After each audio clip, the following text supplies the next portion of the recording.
ಭಾರವಾಗಿರುವಂತಹ ಹೊರೆಯನ್ನ ಹೊತ್ತುಕೊಂಡು ಇಷ್ಟೆಲ್ಲ ಪರಿಪರಿಯಾಗಿ ಮಕ್ಕಳು ನನಗೋಸ್ಕರವಾಗಿ ಹಂಬಲಿಸ್ತಾ ಇದ್ರು, ನಾನು ಈ ಮಕ್ಕಳನ್ನ ಬಿಟ್ಟು ಬಂದಿನಲ್ಲ ಅನ್ನೋ ಒಂದು ದುಃಖವಾಗಿ ಆಕಾಶದ ಮೂಲಕವಾಗಿ ತಾಯಿ ಧರೆಗಿಳಿದು ಬರ್ತಾ ಇದ್ದಾಳೆ.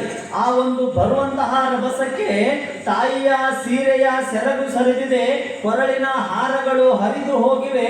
ತಾಯಿ ತನ್ನ ಎಡಗೈಯಲ್ಲಿ ಹುಟ್ಟಿರುವ ಸೀರೆಯ ಸೆರಗನ್ನ ಹಿಡಿದುಕೊಂಡು ಓಡೋಡಿ ಬರುವಂತಹ ಸಂದರ್ಭ ತಾಯಿಯ ಬೆವರಿನ ಹನಿಗಳು ಹೊಳೆಗಳಾಗಿ ಹರಿತಾ ಇದ್ದಾವೆ. ಬಿದ್ದಿರುವ ಮುತ್ತುಗಳಿಗೆ ಭೂಮಂಡಲದಲ್ಲಿ ಭೂಕಂಪವೇ ಉಂಟಾಗಿದೆ.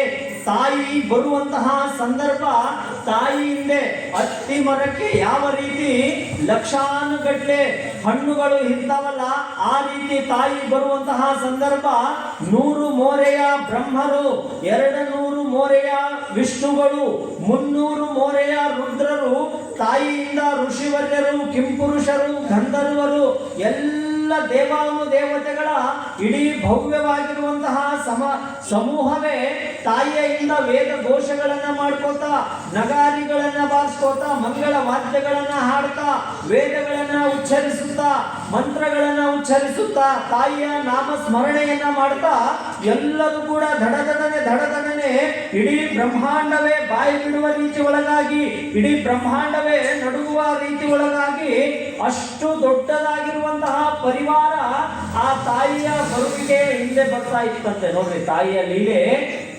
ಅದ್ಭುತವಾಗಿರುವಂಥದ್ದು.